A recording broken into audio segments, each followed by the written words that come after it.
இந்த மாநாட்டுக்கு நாங்கள் நடத்தின நோக்கம் என்னவென்றால், இன்றைக்கு இருக்கக்கூடிய சட்டத்தை அந்த பயன்படுத்தி அந்த சட்டத்தின் மூலிமா சிறுபான்மை மக்களை எப்படி ஒடுக்கலாம், சிறுபான்மை மக்களுக்கு விரோதமாக இன்றைக்கு பல்வேறு தீர்மானங்களை நிறைவேற்றி கொண்டிருக்கிறார்கள். சிறுபான்மை என்று சொல்லக்கூடிய கிறிஸ்துவர்கள், இஸ்லாமியர்கள், புத்திசு, ஜெயினு, எங்களுடைய நோக்கம் என்னவென்றால், இந்தியாவை பெரும்பான்மை ஆளட்டும், சிறுபான்மையாக எங்களை வாழ விடுங்கள். சார், இப்போ நம்ம மாநில அரசு இதற்கு எந்த வகையில் ஸ்டெப் எடுத்துக்காங்கன்னு நீங்கள் நினைக்கிறீங்க சார்? மாநில அரசு 100 நாள் ஆகுது. 100 நாளில் யாரையும் அதிகம் செய்யவே முடியாது. அவருடைய பெயர் ஜோசப் விஜய் அப்படின்றதுனால அவர் கிறிஸ்தவராய் அவர் வேலை செய்யவில்லை. ஒட்டுமொத்த மக்களுக்காக பொது பிளாட்ஃபார்மில் நின்று தான் அவர் வேலை செய்கிறார். அவர் எல்லாருக்குமான முதலமைச்சர்.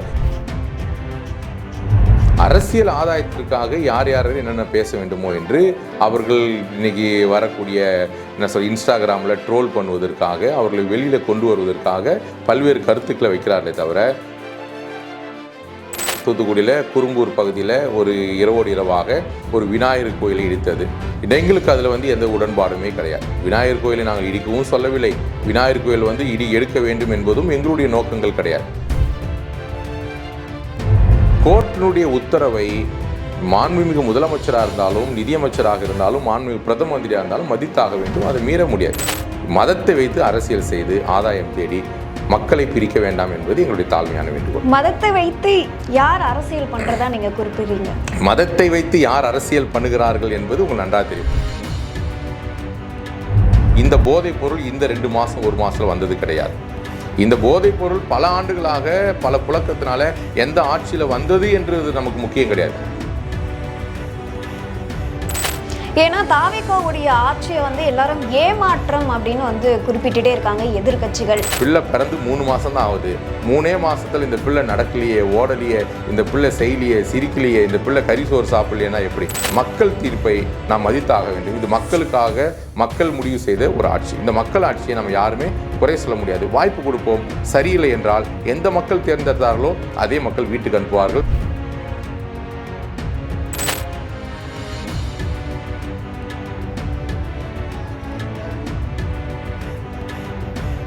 ஜாம்பவான் நேயர்களுக்கு வணக்கம். நான் உங்க தீபிகா. இன்றைய நிகழ்ச்சியின் சிறப்பு விருந்தினர் தமிழ்நாடு ஒருங்கிணைந்த கிறிஸ்துவ கூட்டமைப்பு பொதுச் செயலாளர் மேஷக் ராஜா அவர்கள். வணக்கம் சார். வணக்கம் மேடம். சார், இந்திய அரசமைப்பு சட்ட பாதுகாப்பு மாநாடு நடத்தியிருந்தீங்க. இந்த மாநாட்டிற்கான முக்கிய நோக்கம் என்ன சார்? மேடம், கடந்த 21ஆம் தேதி ஆகஸ்ட் 21 YMCA நந்தன மைதானத்தில் இந்திய அரசியலமைப்பு பாதுகாப்பு மாநாடு ஒன்று நடத்தினோம். ஆக்சுவலாக இந்த சட்டமானது நம்முடைய டாக்டர் அம்பேத்கர் அவர்கள் இயற்றின இந்த சட்டமானது இந்தியாவில் இருக்கக்கூடிய ஒட்டுமொத்த மக்களுக்கான சட்டம். இது ஒரு பிரிவுக்கோ, ஒரு இனத்திற்கோ, மதத்திற்கோ, ஜாதிக்கான சட்டம் இல்லை. பாபா சாஹிப் அம்பேத்கர் அவருடைய சட்டத்தை ஒட்டுமொத்த நாடும் மதிக்க வேண்டும், கடைபிடிக்க வேண்டும்.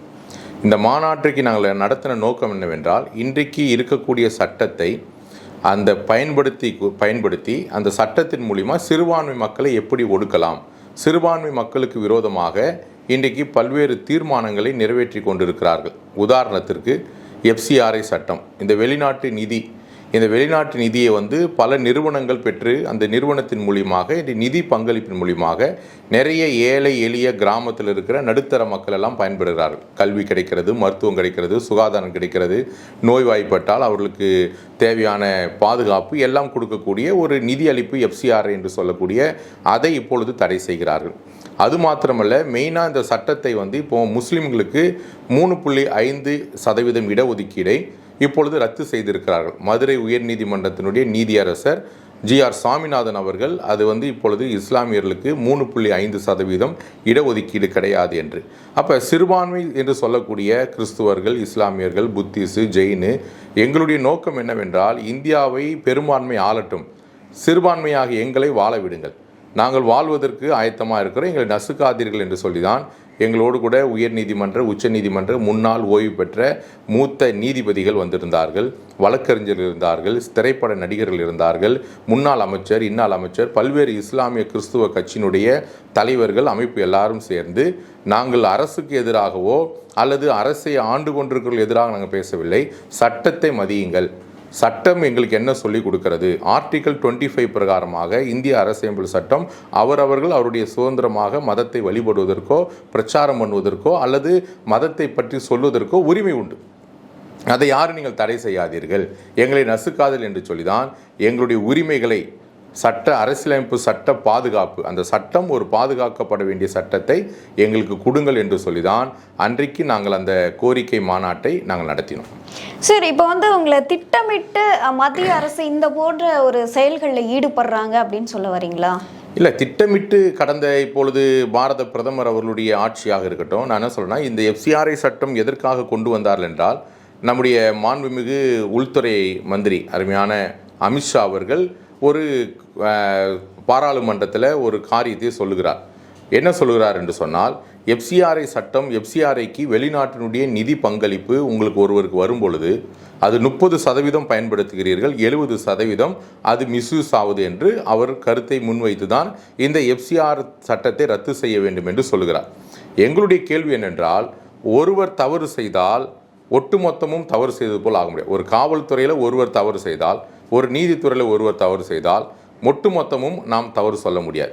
இவர்கள் சொல்லுகிறார்கள் 30% தவறு, 70% அவர் தவறுதலாக பயன்படுத்தப்படுகிறது என்று சொன்னால், உங்களிடத்தில் எல்லாமே இருக்கிறது. காவல்துறை இருக்குது, உளவுத்துறை இருக்கிறது, ED இருக்கிறது, இன்கம் டேக்ஸ் இருக்கிறது, எல்லாம் இருக்கிறது. நீங்கள் யாருக்கு வெளிநாட்டு பங்களிப்புக்குள்ள நிதி வருகிறதோ அந்த நிதியினுடைய கணக்கை கேளுங்கள். அந்த நிதி பங்களிப்பு பற்றி அந்த நிதியை நீங்கள் வந்திருக்குது, இந்த நிதியை என்ன செஞ்சுருக்கிறீங்க, யாருக்கு செலவு செஞ்சுருக்கீங்கன்னு கேட்டு அவர்களை நீங்கள் ஸ்ட்ரீம்லைன் பண்ணுங்கள். ஒருவேளை அதை மிஸ்யூஸ் பண்ணியிருந்தாங்கன்னா அவர்களுக்குரிய அந்த FCRA இதை நீங்கள் ரத்து செய்யுங்கள். போன ஆண்டில் மட்டும் 2500 FCRA ரத்து செய்திருக்கிறீர்கள்.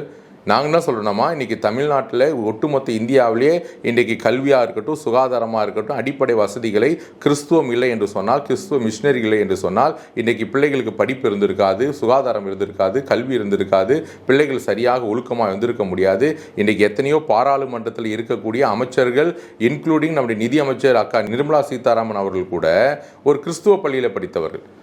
கிறிஸ்துவம் ஒழுக்கத்தை கற்றுக் கொடுக்கும், கிறிஸ்துவம் நல்வழியை கற்றுக் கொடுக்கும். அந்த கிறிஸ்துவ அடிப்படையில் இருக்கக்கூடிய வளர்ந்தக்கூடிய இன்றைக்கு எங்களிடத்தில் பொருளாதாரம் இல்லை, வெளிநாட்டிலேருந்து ஒரு நிதி கிடைக்கிறது என்றால் அந்த நிதியை வைத்து பிள்ளைகளுக்காக தான் நாங்கள் உதவி செய்கிறோம். ஒரு ஓல்டேஜ் ஹோம் வைக்கிறோம், ஒரு ஆர்ஃபனேஜ் வைக்கிறோம், ஒரு லெப்ரசிக் ஹோம் நடத்துகிறோம். இன்றைக்கி எத்தனையோ குஷ்டரோகிகளை பாதுகாக்கிறோம், எத்தனையோ காரியங்களை. இன்றைக்கி நன்ஸ் சிஸ்டர்ஸ்லாம் பார்த்திங்கன்னா தன் வாழ்க்கையை தியாகம் பண்ணி அர்ப்பணித்து திருமணம் பண்ணாமல் எத்தனையோ பேர் எத்தனையோ பிள்ளைகளுக்காக தன் வாழ்நாளை, மனநலம் பாதிக்கப்பட்டவர்களை யாருமே உடன் பிறந்தவர்கள் கூட போய் தொட முடியாத இடத்தையெல்லாம் தொட்டு அவர்கள் சுத்தம் செய்து அவர்களை பாதுகாக்கிறார்கள் என்றால், இன்றைக்கி கிறிஸ்துவம் இல்லை என்று சொன்னால், கிறிஸ்துவ மிஷினரி இல்லை என்றால், கிறிஸ்துவத்தினுடைய நன்ஸ் சிஸ்டர்ஸ் இல்லை என்றால், கிறிஸ்துவத்தினுடைய தொண்டு இல்லை என்று சொன்னால், இன்றைக்கு மக்களுடைய நிலைமை மிக மோசமாய் போய் கொண்டிருக்கு. சரி, இப்போ நம்ம மாநில அரசு இதற்கு எந்த வகையில் ஸ்டெப் எடுத்துருக்காங்கன்னு நீங்கள் நினைக்கிறீங்க? மாநில அரசு 100 நாள் ஆகுது. 100 நாளில் யாரும் எதையும் செய்யவே முடியாது. ஒரு புதிய ஆட்சி மாற்றம் வேணும் என்று தமிழ்நாட்டில் நம்முடைய CM விஜய் சார் அவர்களை கொண்டு வந்திருக்கார்கள். அது மக்களுடைய தீர்ப்பு, அதை நாம் யாரும் குறை சொல்ல முடியாது. இதற்கு முன்னாடி ஆண்டவங்களையும் சொல்ல முடியாது. இதற்கு முன்னாடி 60 ஆண்டுகள் திராவிடம் நம்முடைய தமிழ்நாட்டில் இருந்தது. அதுக்கு முன்னாடி காங்கிரஸ் ஆட்சியில் இருந்தது. இப்பொழுது மக்கள் ஒரு மாற்றம் வேண்டும் என்று சொல்லி உங்களை போல் ஜென்சியெல்லாம் தேர்ந்து தான் எடுத்திருக்கிறாங்க. 100 நாளில் நம்ம எதுவுமே சொல்ல முடியாது. அவர் சொல்லியிருக்கிற திட்டங்கள், அவர் சொல்லியிருக்கிற கருத்துக்கள் எல்லாம் மிக அழகானது தான். ஆனால் எங்களுடைய நோக்கம் என்னவென்று சொன்னால், அவருடைய பெயர் ஜோசப் விஜய் அப்படின்றதுனால அவர் கிறிஸ்தவராய் அவர் வேலை செய்யவில்லை. ஒட்டுமொத்த மக்களுக்காக பொது பிளாட்ஃபார்மில் நின்று தான் அவர் வேலை செய்கிறார். அவர் எல்லாருக்குமான முதலமைச்சர், எல்லாருக்குமான திட்டத்தை கொண்டு வருகிறார். ஆனால் அவர் ஒரு நாளும் மத்திய அரசினுடைய திட்டத்திற்கு, மத்திய அரசினுடைய காரியத்திற்கு, சிறுபான்மையை ஒடுக்குவதற்கு அவர் ஒத்துப்போக மாட்டார் என்பது எங்களுடைய கருத்து. சரி, இப்போ தாவேகா அரசை பொறுத்த வரைக்கும் பார்த்திங்க அப்படின்னா, சிறுபான்மையில் ஒரு 6 அமைச்சர் இருக்காங்க, அதே போல் 25 MLAக்கள் இருக்காங்க. ஸோ இது போன்ற ஒரு வாய்ப்புகள் கொடுக்கும் பொழுது இது ஒட்டுமொத்தமாக சிறுபான்மையுடைய ஆட்சியாக மாறுது அப்படின்லாம் விமர்சனங்கள் வந்துச்சு இல்லையா? இப்போ இதுக்கு முன்னாடி இருந்த ஆட்சியெல்லாம் நாங்கள் அப்படி சொல்ல முடியுமா? இதுக்கு முன்னாடி இருந்த முதலமைச்சராக இருக்கட்டும், சபாநாயகராக இருக்கட்டும், அமைச்சர்கள்லாம் பெரும்பங்கு இந்துக்களாக இருந்தாங்க. நான் என்ன சொல்றேன்னா, நம்முடைய தமிழ்நாட்டில் பொறுத்தளவுக்கும் நம்ம இந்துவோ, முஸ்லீமோ, சீக்கியரோ, கிறிஸ்டின், ஜெயினோ யாராக இருந்தாலும் எல்லாரும் ஒற்றுமையாக இருக்கக்கூடியவர். இன்றைக்கு ஆட்சியில் முதலமைச்சர் கிறிஸ்துவர், சபாநாயகர் கிறிஸ்துவர், நிதி அமைச்சர் கிறிஸ்துவர், பல்வேறு அமைச்சர்கள். அது மாத்திரம் இல்லை, இதில் அதிகமாக பங்களிப்பு தலித்து மக்களுக்கு கொடுக்கப்பட்டிருக்கிறது. ஒரு நல்ல ஒரு கட்டமைப்போடு உருவாக்கி இருக்கிறார்கள். அரசியல் ஆதாயத்திற்காக யார் யார் என்னென்ன பேச வேண்டுமோ என்று அவர்கள் இன்னைக்கு வரக்கூடிய இன்ஸ்டாகிராமில் ட்ரோல் பண்ணுவதற்காக, அவர்களை வெளியில் கொண்டு வருவதற்காக பல்வேறு கருத்துக்களை வைக்கிறார்களே தவிர, சிறுபான்மை கூடிய கிறிஸ்துவ மக்கள் என்றைக்குமே அவர்கள் ஆளுவதற்கோ அல்லது ஒரு ஒரு அதிகாரத்திற்கு வருவதை யாரும் ஏற்றுக்கொள்ள முடியல. யாரால் ஏற்றுக்கொள்ள? நாங்கள் என்றைக்குமே அடிமைகளாக இருக்கணும், என்றைக்குமே நாங்கள் கீழே நிற்கணும். நாங்கள் இப்பவும் சொல்கிறோம், நீங்கள் ஆளுங்கள், எங்களை வாழ விடுங்க. அதில் எந்த மாற்று கருத்து கிடையாது. சிறுபான்மையின் மக்கள் எந்த மாதிரியான இன்னல்களை தொடர்ச்சியாக சந்திச்சுட்டு வராங்கன்னு நீங்கள் சொல்கிறீங்க? சிறுபான்மை மக்களுக்கு இப்போ பார்த்தீங்கன்னா தூத்துக்குடியில் ஒரு இஷ்யூ போயிட்டு இருக்குது. தூத்துக்குடியில் குறும்பூர் பகுதியில் ஒரு இரவோடு இரவாக ஒரு விநாயகர் கோயிலை இடித்தது. எங்களுக்கு அதில் எந்த உடன்பாடுமே கிடையாது. விநாயகர் கோயிலை நாங்கள் இடிக்கவும் சொல்லவில்லை. விநாயகர் கோயில் இடி எடுக்க வேண்டும் என்பதும் எங்களுடைய நோக்கங்கள் கிடையாது. அங்கே குறும்பூரில் இருக்கக்கூடிய இயேசு விடுவிக்கிறார் ஊழியத்தின் பக்கத்தில், அருமையான சகோதரர் மோகன் சி லாசஸ் அவருடைய பக்கத்தில் அது நீதிமன்றத்தினுடைய உத்தரவு. அதை இப்போ இருக்கிற நம்முடைய இந்து சகோதரர்கள் நாங்கள் எல்லாரோடும் சமாதானமாக இருக்க விரும்புகிறோம்மா. எங்களுக்கு எந்த விதமான பிரிவினையோ பாகுமோ எங்களுக்கு யாராக இருந்தாலும் சரி, இந்துக்களாக இருக்கட்டும், இஸ்லாமியர்களாக இருக்கட்டும், எங்களுக்கு இல்லை. அது உச்ச நீதிமன்றத்தினுடைய உயர் நீதிமன்றத்தினுடைய உத்தரவு. அந்த ரயில்வேக்கு சொந்தமான இடத்துல அந்த விநாயகர் கோயில் இருக்கக்கூடாது என்பது கோர்ட்டினுடைய உத்தரவை மாண்புமிகு முதலமைச்சராக இருந்தாலும், நிதியமைச்சராக இருந்தாலும், மாண்புமிகு பிரதம மந்திரியாக இருந்தாலும் மதித்தாக வேண்டும். அதை மீற முடியாது. அப்போ கோர்ட் உத்தரவு போட்டிருக்காங்க. இப்போ இவங்க கேள்வி என்ன கேள்வி? இந்து முன்னணி சகோதரர்கள், என்னுடைய உடன்பிறவா சகோதரர்கள் என்ன கேள்வி கேட்குறாங்கன்னா, நீங்கள் எதுக்கு இரவோடு இரவாக அந்த கோயிலை இடிச்சீர்கள்? நான் என்ன சொல்கிறேன்னா, ஒரு சென்சிட்டிவான இடத்துல ஒரு பிரச்சனை வரும்பொழுது பகலில் மக்கள் அதிகமாக கூடுவார்கள். இதனால் சட்டம் ஒழுங்கு பிரச்சனை வரும். யாரும் பாதிக்கப்பட்டு விடக்கூடாது. அந்த நேரத்தில் ஒருவேளை போலீஸ் அதிகம் தடியடி நடத்தியோ அல்லது மக்களுக்கு இடையூறு வந்துடக்கூடாது என்பதற்காக அதிகாலையில் இருட்டோടെ போய் நீதிமன்ற உத்தரவை தான் காவல்துறை செய்திருக்கே தவிர, இப்பொழுது காவல்துறை செய்த நிமித்தமாக இந்த ஆட்சி சிறுபான்மைக்கு ஆதரவாகவும் பெரும்பான்மை இந்துக்களுக்கு எதிரான ஆட்சி கிடையாது. எங்களுக்கு இப்போ நான் சொல்லட்டுமா, தமிழ்நாட்டில் எங்களுடைய கிறிஸ்துவ தேவாலயங்கள் எத்தனை பூட்டப்பட்டிருக்கு? எத்தனை தேவாலயங்களுக்கு அனுமதி இல்லாமல் சீல் வைத்திருக்கிறீங்க? எத்தனை தேவாலயத்தில் எங்களுடைய இந்து சகோதரர்கள், எங்களுடைய இந்து முன்னணி, RSS, BJP, பஜ்ரங் தங்கள் இருக்கிற எங்கள் சகோதரர்களுடைய வழக்குனால, கேஸ்னால அல்லது கொடுத்த கம்ப்ளைண்ட்னால 107 சமாதான பேச்சுவார்த்தையினால தமிழ்நாட்டில் எத்தனை தேவாலயங்கள் பூட்டப்பட்டிருக்குது? அதனுடைய நான் கணக்கு விவரங்கள் கொடுக்குறேன். அதற்காக எங்களுக்கு இந்துக்கள் விரோதிகள் ஆயிட முடியுமா? இல்லையே. நாங்கள் அவர்களோடு ஒன்றாக இருக்கிறோம், பழகுகிறோம், பேசுகிறோம், சாப்பிடுகிறோம். எங்களுக்கு அவர்களுடைய உதவி தேவை, அவர்களுக்கு எங்களுடைய உதவிகள் தேவை. ஒற்றுமையாக இருக்கக்கூடிய தமிழ்நாட்டில் எங்களுடைய பணிவான கேண்டுகோள், அதுவும் தமிழ்நாடு ஒருங்கிணைந்த கிறிஸ்துவ கூட்டமைப்புடைய சார்பாக மதத்தை வைத்து அரசியல் செய்து ஆதாயம் தேடி மக்களை பிரிக்க வேண்டாம் என்பது எங்களுடைய தாழ்மையான வேண்டுகோள். மதத்தை வைத்து யார் அரசியல் பண்றதா நீங்க குறிப்பிடுறீங்க? மதத்தை வைத்து யார் அரசியல் பண்ணுகிறார்கள் என்பது உங்களுக்கு நன்றாக தெரியும். பல்வேறு அமைப்புகள் தமிழ்நாட்டை பொறுத்தளவுக்கு, பல்வேறு கட்சிகள், பல்வேறு அமைப்புகள், பல்வேறு சமூகங்கள் இருக்கிறார்கள். இது இந்தியா நாட்டில் யாரும் கட்சி ஆரம்பிக்கலாம், யார் இயக்கத்தை நடத்தலாம். ஆனால் நம்முடைய நோக்கம் என்ன, நம்முடைய கொள்கை என்ன? இந்த கொள்கை சித்தாந்தம் நமக்கு ரொம்ப முக்கியம். அவங்கவுங்க கொள்கையில் அவங்கவுங்களுக்கு நடத்தியிருப்போங்க. அதாவது எல்லாருக்குமே இப்போ பாட்டாளி மக்கள் கட்சி அவர்களுக்கு ஒரு கொள்கை, விடுதலை சிறுத்தை அவர்களுக்கு ஒரு கொள்கை, திமுகவுக்கு ஒரு கொள்கை, அதிமுக எல்லாம் அவங்கவுங்க கொள்கையில் நடத்துங்க. இந்த கொள்கையை விட்டு மாறி போகும் பொழுது நான் சொல்கிறேன், இன்றைக்கி நம்முடைய நாட்டில் ஒரு தலித்து சமூகத்தை ஒரு இடத்துல ஒதுக்கி வைக்கிறார். ஒன்றும் இல்லை, டாக்டர் BR அம்பேத்கர் சட்டத்தை இயற்றினக்கூடிய நம்முடைய அம்பேத்கர் அவர்கள் ஒரு தலித் சமுதாயத்தை சார்ந்தவர். ஆனால் அப்படிப்பட்ட அம்பேத்கரையே ஜனங்கள் ஒதுக்கினால தான் அவர் எனக்கு இந்த மதம் வேண்டாம் என்று சொல்லி இந்து மதம் வேண்டாம் என்று புத்த மதத்துக்கு போனார். ஒரு இந்து மதத்தில் பிறந்த டாக்டர் அம்பேத்கர் அவர்கள் இந்து மதத்தை தழுவினவர்.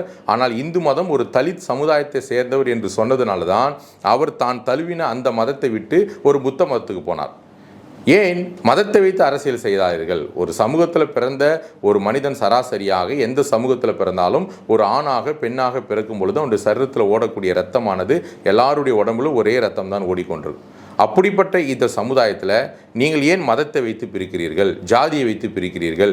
அவர்களுடைய மதத்தை அவர்களுடைய வழிபடட்டும், அவர்களுடைய ஜாதியை. ஒரு சராசரியாக ஒரு நல்ல மனிதனாக வாழ கற்றுக்கொள்ளுங்கள். இந்த சமுதாயத்தில் நல்ல மனிதனாய் வாழக்கூடிய குணாதிசயங்கள் இருக்க வேண்டும். நாம் எல்லாம் ஒற்றுமையாக இருந்தால்தான் இன்றைக்கு அடுத்து வரக்கூடிய இளைய தலைமுறையை, சமுதாயத்தை நாம் பாதுகாக்க முடியும். இன்றைக்கி சொல்ல போனீங்கன்னா போதை கலாச்சாரம் அதிகமாகிவிட்டது. இன்றைக்கி பார்த்தீங்கன்னா மக்களால் ஒன்றுமே செய்ய முடியல. இன்றைக்கி சோசியல் மீடியாவினால் அநேக பிள்ளைகள், வாலிப பெண் பிள்ளைகள், ஆண் பிள்ளைகள் எல்லாம் பயங்கரமாக இன்றைக்கி அடிக்ட் ஆகி போயிருக்கிறாங்க. இப்போ இவங்களெல்லாம் மீட்டு கொண்டு வருவதற்கு தான் நமக்கு ஒரு பெரிய கனவு. அப்துல் கலாம் சொன்னார்கள் 2020 இந்தியா வல்லரசாக வேண்டும் என்று சொன்னார். இன்னைக்கு 2026 ஆகியிருக்கிறது. இன்னும் நாம் பின்தங்கி போன நிலைமையில தான் நாடு போய் கொண்டிருக்கே தவிர வல்லரசுக்கு வரவில்லை. சரி, இப்போ ஒரு ஆட்சி மாற்றம் ஏற்பட்டிருக்கு. முன்னாடி என்ன குற்றச்சாட்டு இருந்ததுன்னா அந்த போதை புழக்கம் அதிகமா இருக்குன்னு, அதே குற்றச்சாட்டை இப்பவும் நீங்க வைக்கிறீங்களா? சோ ஏன்னா இல்ல மேடம், நான் என்ன சொல்றேன்னா இப்போ வைக்கிறனாங்க அப்படின்றது 3 மாசம் ஒன்றும் பண்ண முடியாது. அதாவது வந்து ஒரு செடி வந்து வளர்ந்து மரமானதை பற்றி தான் இப்போ நம்ம பேசுகிறோமே தவிர அதுக்கு விதை போட்டது யார்? ஒரு விதை போட்டு செடி வந்து மரமான பிறகு இன்றைக்கி 3 மாதத்தில் இப்போ இன்றைக்கி எல்லாருமே சட்டமன்றம் நடந்து கொண்டிருக்கிறது. சட்டமன்றத்தில் டெய்லி காரசார விவாதம் போய் கொண்டிருக்கிறது. சட்டமன்றத்தில் பயங்கரமான இன்றைக்கி காரசார விவாதங்கள் போய் கொண்டிருக்கிறது. இந்த போதைப் பொருளை குறித்து பேசக்கூடிய எந்த கட்சியாக இருந்தாலும் இந்த போதைப் பொருள் இந்த 2 மாதம் 1 மாதத்தில் வந்தது கிடையாது. இந்த போதைப் பொருள் பல ஆண்டுகளாக பல புழக்கத்தினால எந்த ஆட்சியில் வந்தது என்றது நமக்கு முக்கியம் கிடையாது.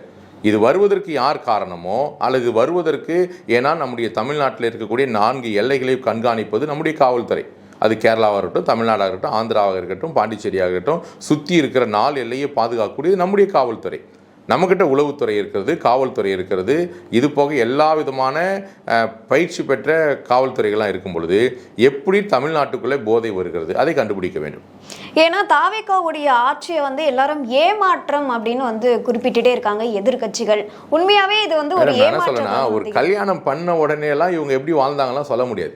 இன்னைக்கு கல்யாணம் பண்ணி 10 வருஷம் 20 வருஷம் 30 வருஷம் வாழ்ந்தவனாலே குடும்பத்தை சரியாக ரன் பண்ண முடியாமல் சில பிரச்சனைகள் வருது. 3 மாதம் ஆட்சியில் சொல்லவே முடியாது. தாவேகா ஆட்சி வந்து நல்லதா கெட்டதா அவங்க வாக்குறுதிலாம் கொடுத்தாங்கன்னா வெயிட் பண்ணுங்கள், ஒரு 1 இயர் 2 இயர் வெயிட் பண்ணுங்கள். இந்த 2-3 மாதத்தில் என்றைக்குமே பாருங்கள் அவங்கள ஸ்டாண்ட் பண்ணி சர்வே பண்ணுறதுக்கு நாட்கள் வேணும். அவங்க ஆட்சி அமைத்து 100 நாள் முடிகிறது. 100 நாள் 5 ஆண்டுகள் ஆட்சிக்கு அவங்க 3 மாதம் தான் ஆட்சி ஆண்டுருக்கிறாங்க. இந்த 3 மாதம் ஆட்சியில் அவங்க இப்போ ஒவ்வொன்றா ஸ்டேபிள் பண்ணி ஸ்ட்ரீம்லைன் பண்ணி அவங்க கொண்டு வந்து இன்னும் அவங்களுடைய கட்டமைப்பெல்லாம் சரிப்படுத்தி எல்லாம் கொண்டு வரணும். அடுத்து உள்ளாட்சி தேர்தல் இருக்கிறது, பாராளுமன்ற தேர்தல் இருக்கிறது, ஊரக வளர்ச்சி தேர்தல் இருக்கிறது. இதெல்லாம் பார்த்து கட்டமைப்பெல்லாம் சரியான பிறகு இந்த கேள்வியை ஒரு 2.5 வருஷம் கழித்து கேளுங்க, தாவேகாவுடைய ஆட்சி எப்படி இருக்குன்னு. அப்போ சொல்லலாம் தவிர இப்போ விமர்சனத்திற்கோ அல்லது தாவேகா ஆட்சி சரியில்லைன்னு சொல்கிறதுக்கோ நான் வரவில்லை. காரணம் இப்போ நடக்கிற ஆட்சி வந்து சரியாக போய் கொண்டிருக்கிறது. இன்னும் ஃப்யூச்சரில் சரியாக போவதற்கு அவர் கொஞ்சம் வாய்ப்பு கொடுப்போம். வந்திருக்கிறாங்க. இப்போ எல்லாரும் ஒட்டுமொத்தமும் தனிப்பெருங்கட்சியாக இருக்கக்கூடிய ஒரு தாவேகாவுக்கு 108 இடங்கள் கொடுத்து நல்லா கொடுப்பாங்கன்னு ஆட்சி கொடுத்துருக்கிறீங்க. அந்த ஆட்சி கொடுத்ததை கொஞ்சம் வெயிட் பண்ணி பாருங்கள். உடனே ஒரு பிள்ளையை வந்து கல்லூரியில் சேர்ந்த உடனே நீ எல்லாத்துலேயும் பாஸ் ஆகணும், எல்லாத்துலேயும் நல்ல மார்க் எடுக்கணும், அந்த கல்லூரிக்கு போகணும், அங்கே அட்மாஸ்பியர் செட் ஆகணும், ஆசிரியருக்கும் அவருக்கு நல்ல பழக்கம் வரணும், பிள்ளைங்க ட்ராவல் ஒத்து வரணும், எவ்வளோ இருக்குது. இதெல்லாம் செட் ஆன பிறகு தான் அந்த பிள்ளை கல்லூரிக்கு போக முடியுமே தவிர வந்து 100 நாளில் ஆட்சி எப்படி இருக்குது, ஆட்சி சரியில்லை, இது சரியில்லை, அது சரியில்லைன்னு சொல்கிறதை காட்டிலும் அவர்களுக்கு வாய்ப்பு கொடுப்போம், கோரிக்கையை வைப்போம், அவருடைய குறைகளை எடுத்து சொல்லுவோம். சட்டமன்றத்தில் இதை தான் செய்ய வேண்டும் என்பதை நாம் என்ன பண்ணுவோம், எடுத்து சொல்லுவோம். கட்டாயம் செய்வார்கள். நாங்களும் அதை தான் வலியுறுத்தி கொண்டிருக்கிறோம். எங்கள் சிறுபான்மையை ஒதுக்காதீர்கள். தமிழ்நாட்டில் ஒட்டுமொத்தமாய் பூட்டப்பட்டிருக்கிற தேவாலயத்திற்கு மாவட்ட ஆட்சியருடைய அனுமதி என்று சொல்லி பூட்டப்பட்ட தேவாலயத்தை திறந்து கொடுங்கள். அந்தந்த நகராட்சி கமிஷனரிடத்தில் அனுமதி கேட்டு சபை திறக்கப்படட்டும். தமிழ்நாடு முழுவதும் இன்னைக்கு கல்லறை தோட்டம் பிரச்சனமாக இருக்குது. எங்கள் கல்லறை தோட்டத்தை நீங்கள் செய்து கொடுங்கள். கல்லறை தோட்டத்துக்குள்ள இடங்களை கொடுங்கள். எங்கள் சிறுபான்மையை ஒடுக்காதீர்கள். பெரும்பான்மை வாழுங்கள், பெரும்பான்மை ஆளுங்கள், சிறுபான்மையை வாழ விடுங்கள். சரி, இப்போ வந்து விஜய் அவர்களுடைய தேர்தல் வாக்குறுதி முழுமையா நிறைவேற்றவே இல்லை அப்படின்ற ஒரு தொடர்ச்சியான குற்றச்சாட்டு வந்து இருக்கு. ஏன்னா அவர் ஒரு திட்டத்தை கொண்டு வராரு அப்படின்னா தேர்தல் வாக்குறுதியில வந்து ஒன்னு சொன்னாரு, ஆனா இப்போ செய்யறது வந்து பாத்தீங்கன்னா அதுல ஒரு பாதி அளவு தான் வந்து பண்றாரு. இவங்க வந்து 60 ஆண்டுகளுக்கு பிறகு 60 ஆண்டுகள் திராவிடம் ஆண்டு கொண்டிருந்தது. திராவிட முன்னேற்ற கழகமும் அனைத்து இந்திய திராவிட முன்னேற்றம் மாறி மாறி ஆட்சி அமைத்தார்கள். பேரறிஞர் அண்ணா இருந்தார்கள், கருணாநிதி அவர்கள் இருந்தார்கள், ஜெயலலிதா அம்மையா இருந்தார்கள், அதற்கு பிறகு எடப்பாடி இருந்தார்கள், மு க ஸ்டாலின் ஐயா இருந்தார்கள், மாற்றி இவங்களே இருந்தார்கள். இப்போ போன பிறகு இன்றைக்கு இருக்கக்கூடிய கஜானா நிலைமை என்ன? இப்போ இத்தனை துறைகள் இருக்கிறது என்று சொன்னால் முதலமைச்சருக்கு கீழே முதலமைச்சரோடு அமைச்சரவையில் இத்தனை பேர் இருக்கிறாங்கன்னா நிதிநிலையை தெரியாமல் எப்படி திட்டங்களை கொண்டு வர முடியும்? அதே போல அவருக்கு நிதி நெருக்கடி இருக்குன்னு தெரிஞ்ச தேர்தல் வாக்குறுதி இல்லை மேடம், அது ஒவ்வொரு கட்சியினுடைய வேலை. இப்போ நான் ஒருத்தர் எலெக்ஷனில் நின்னாலும் நான் வந்தால் இதெல்லாம் செய்வேன்றது அது நம்முடைய கட்டாய விஷன். அது யாராக இருந்தாலும் சரி. இப்போ நீங்கள் வந்து ஒவ்வொருத்தரும் நீங்கள் எடுத்து பார்த்தீங்கன்னா நான் வந்தால் இதை செய்வேன், இது எல்லா முதலமைச்சரும் சொல்கிறது தான். ஆனால் செய்வதற்கு வாய்ப்புகள் கொடுக்க வேண்டும், நேரங்கள் கொடுக்க வேண்டும், அந்த நிதியை வந்து எப்படி உருவாக்க வேண்டும், அதுதான் இப்போ நம்ம முக்கியம். இப்போ நிதி பங்களிப்பு இன்றைக்கி வந்து நம்ம வேர்ல்டு வங்கியில் எத்தனையோ 1000 கோடி, இன்றைக்கி 10,000 கோடி 10,000 லட்சம் கோடிக்கு மேலே நம்ம கடனில் போயிட்டுருக்குறோம். இன்றைக்கி வேர்ல்டு வங்கி நமக்கு கடன் கொடுக்க ரெடியாக இருக்கிறாங்க. ஆனால் கடனை வாங்கி ஆட்சி நடத்துவது ஆட்சி அல்ல. எப்படி நிர்வாக திறமையோடு கூட நிதியை எப்படி கொண்டு வருவது, இந்த நிதியை உள்ளுக்குள்ளே கொண்டு வந்து இந்த நிதி மூலியமாக அடுத்த திட்டங்களை கொண்டு வர வேண்டும் என்பதற்கு அவங்க கட்டமைச்சிட்டு இருக்காங்க. ஏன்னா இது வரைக்கும் இருந்தது எல்லாம் பார்ப்பாங்க, இவ்வளோ ஆட்சியில் இந்த திட்டங்களை இவ்வளோ கொண்டு வந்திருக்குன்னா அப்போ இந்த திட்டம் போட்டதுனால இதனால ரெவன்யூ வந்ததா, ரெவன்யூ இல்லாமல் ஆட்சி நடத்த முடியாது. அப்போ ஒரு ரெவன்யூ வேணும். அப்போ இந்த ரெவன்யூக்கு என்ன கொண்டு வர முடியும்? அந்த ரெவன்யூ வரதுனால நமக்கு வந்து இப்போது பத்திரப்பதிவு மூலியமாக ஒரு ரெவன்யூ வருகிறது, டாஸ்மார்க் மூலியமாக ஒரு ரெவன்யூ வருகிறது. இப்படி ரெவன்யூ உள்ள இன்கம் சோர்ஸ் எல்லாம் பார்ப்பாங்க. இப்போ வரி, அவங்கவுங்க டேக்ஸ், வீட்டுக்கு வரி கட்டுறாங்க, தண்ணி வரி கட்டுறாங்க, இதன் மூலியமாக ரெவன்யூ வருது. அப்போ இதெல்லாம் பார்த்து இதன் மூலியமாக எப்படி நம்ம மக்களுக்கு திட்டங்களை கொடுக்க வேண்டும். இப்போ தமிழ்நாடு முழுவதும் பஸ் ஃப்ரீன்னு சொல்லியிருக்காங்க, 2500 மகளிருக்கு கொடுக்குறேன்னு சொல்லியிருக்காங்க. அப்போ இதுக்கெல்லாம் நிதி இருந்தால் அடுத்த கட்டங்களில் 3 மாதங்களில் நீங்கள் எப்படின்னா பிறந்த குழந்தை உடனே நடந்து ஓடணுன்றதெல்லாம் நடக்காது. அந்த பிள்ளையை கொஞ்சம் விட்டால் தான் அந்த பிள்ளையை தவழ்ந்து தான் அந்த பிள்ளை அதுக்கப்புறம் எந்திரிச்சு நிற்க முடியுமே தவிர, பிள்ளை பிறந்து 3 மாதம் தான் ஆகுது, 3 மாதத்தில் இந்த பிள்ளை நடக்கலையே, ஓடலையே, இந்த பிள்ளை செய்யலையே, சிரிக்கலையே, இந்த பிள்ளை கறி சோறு சாப்பிடலையேன்னா எப்படி? கொஞ்சம் வாய்ப்பு கொடுங்க, நின்று பாருங்கள். வாய்ப்பு கொடுத்தீங்கன்னா அவங்க செய்வாங்க. செய்யலைன்னா மக்கள் அதுக்கேற்ற தீர்ப்பை கொடுப்பாங்க. அடுத்து எப்படின்னு 4 வருஷத்தில் மறுபடியும் தேர்தல் வரப்போகிறது. இவங்க சரியாக செய்யலைன்னா உள்ளாட்சி தேர்தலில் பாடம் வரும். சரியாக செய்யலைன்னா அடுத்து 2029 நமக்கு பாராளுமன்ற தேர்தல். அந்த தேர்தல் அவர்களுக்கு சரியான பாடம் புகுட்டுவார்கள். மக்கள் தீர்ப்பை நாம் மதித்தாக வேண்டும். இது மக்களுக்காக மக்கள் முடிவு செய்த ஒரு ஆட்சி. இந்த மக்கள் ஆட்சியை நம்ம யாருமே குறை சொல்ல முடியாது. வாய்ப்பு கொடுப்போம். சரியில்லை என்றால் எந்த மக்கள் தேர்ந்தெடுத்தார்களோ அதே மக்கள் வீட்டுக்கு அனுப்புவார்கள். அதற்கு உதாரணம் பக்கத்தில் இருக்கிற ஆந்திரா மாநிலத்தில் இருக்கிற ஜெகன்மோகன் ரெட்டி அவர்கள் மிக அழகாக ஆட்சி செய்தார். 5 மாகாணம் உருவாக்கினார், 5 துணை முதலமைச்சர் உருவாக்கினார். அவருடைய ஆட்சி மிக சிறப்பாக இருந்தது. எதிர்க்கட்சியே முடியாது, இனிமேல் வாய்ப்பே இல்லை என்று சொல்லக்கூடிய இதே நம்முடைய ஜெகன்மோகன் ரெட்டி அவர்கள் 5 ஆண்டுகளில் அடுத்த தேர்தல் வரும்பொழுது வெறும் 11 சீட்டோட அவரை ஜனங்களே வீட்டுக்கு அனுப்பிவிட்டார்கள். யார் வர முடியாது என்று சொன்னார்களோ அந்த சந்திரபாபு நாயுடு மீண்டும் ஆட்சி அமைத்தார். மக்கள் கையில் இருக்கிறது. மக்கள் மாற்றத்தை எதிர்பார்க்கிறார்கள். ஆனால் மக்கள்கிட்ட மாற்றம் தேவைப்பட்டது என்று வந்திருக்கிறது. மக்களுக்காக இந்த ஆட்சி சிறப்பாக நடக்கும். சார், உங்களோட நேரத்தை ஒதுக்கி பல்வேறு கேள்விக்கு விளக்கம் அளிச்சிருக்கீங்க, அதற்கு நன்றி. ரொம்ப நன்றி மேடம். தேங்க்யூ.